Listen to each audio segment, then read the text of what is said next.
Hello दोस्तों, स्वागत है। सितंबर 2026 में ग्रह मीन लग्न के लिए क्या दिखा रहे हैं। शुरू करने से पहले दोस्तों एक बहुत महत्वपूर्ण उपाय होता है। 10 में से 7 कुंडली में करीब ये लगता है और इस उपाय को करने में ज्यादातर लोग गलती करते हैं, जिसकी वजह से ये उपाय उन पर उल्टा पड़ सकता है। और उपाय होता है खुले मैदान में पक्षियों को दाना देना। इसमें लोग गलती क्या करते हैं कि वो छत पे, बालकनी इत्यादि पे पक्षियों को खाना खिला रहे होते हैं। इसका लॉजिक समझिए। जैसे अगर हमने छत पे पक्षी को खाना खिलाया तो पक्षी वहां मलमूत्र करेंगे, तो पक्षी का गोबर यानी कि राहु छत पर आ गए, यानी कि अपने सर पे हमने बिठा लिया राहु को, तो उसकी वजह से राहु की प्रॉब्लम शुरू हो सकती है। तो इसलिए हमेशा पक्षियों को खुले मैदान में या जमीन पर ही खाना दीजिए। तो गोचर को देखते हैं। पहली नजर में धीरे चलने वाले ग्रह शनि, बृहस्पति, राहु, केतु जहां पिछले महीने थे वहीं पर रहेंगे, तो इनके रिजल्ट्स में कोई परिवर्तन नहीं है। तेज चलने वाले ग्रह हम नीचे की तरफ देख रहे हैं, जिसकी वजह से छठे और आठवां भाव भरा होगा। इसमें अच्छी बात जो हो रही है कि बुध देवता 5 से 25 तारीख तक पंच महापुरुष योग बनाएंगे, भद्र योग, तो ये बहुत अच्छी बात हो रही है। मंगल देवता 18 तारीख को अपनी नीच राशि में प्रवेश कर जाएंगे, पर शनि देव लग्न में बैठ के इनका नीच भंग राजयोग कर देंगे। शुक्र देवता 2 तारीख को स्वराशि हो जाएंगे, मगर अष्टम भाव में, तो प्लेसमेंट इनकी खराब है। तो चूंकि नीचे की तरफ ग्रह ज्यादा है, तो हमने स्वास्थ्य का ध्यान रखना है। और लग्न में भी हम देखें शनिदेव बैठे हुए हैं।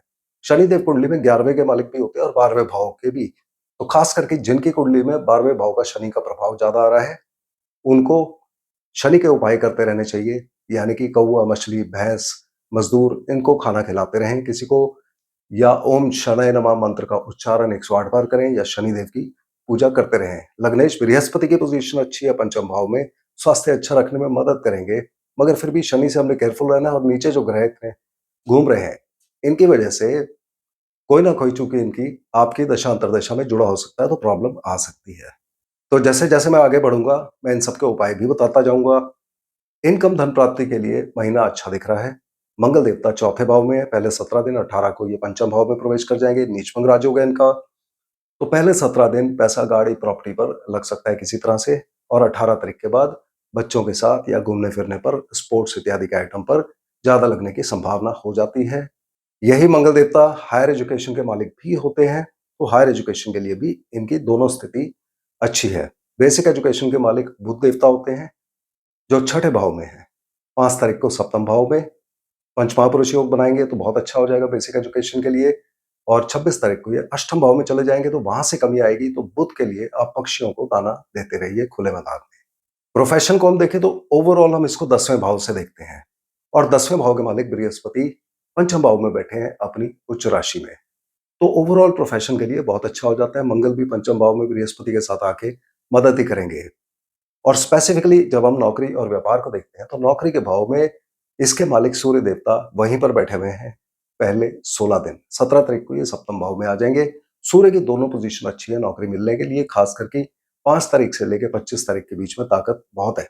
मगर एक बार सूर्य यहाँ से निकल गए, तब तक बुध भी निकल चुके होंगे 5 को, तो केतु केवल यहाँ पर रह जाएंगे और इनके सामने राहु। तो ये अगर किसी को प्रॉब्लम करते हैं राहु केतु, तो राहु केतु के लिए आप कुत्तों को खाना खिलाते रहिए। 17 तारीख के बाद खास करके ज्यादा कर दीजिए।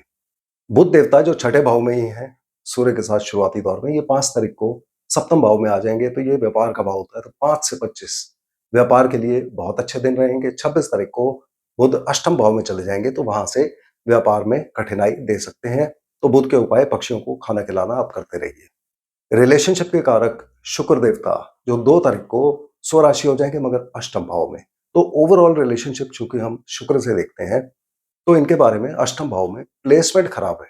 यद्यपि स्वराशि है, तो रिजल्ट खराब होने की संभावना हो जाती है। तो गाय माता को हरा चारा खिलाते रहिए, या ओम शुक्राय नमः मंत्र का उच्चारण करते रहिए, या लक्ष्मी माता की पूजा करते रहिए। 2 तारीख के बाद ये सब आप शुरू कर दीजिए।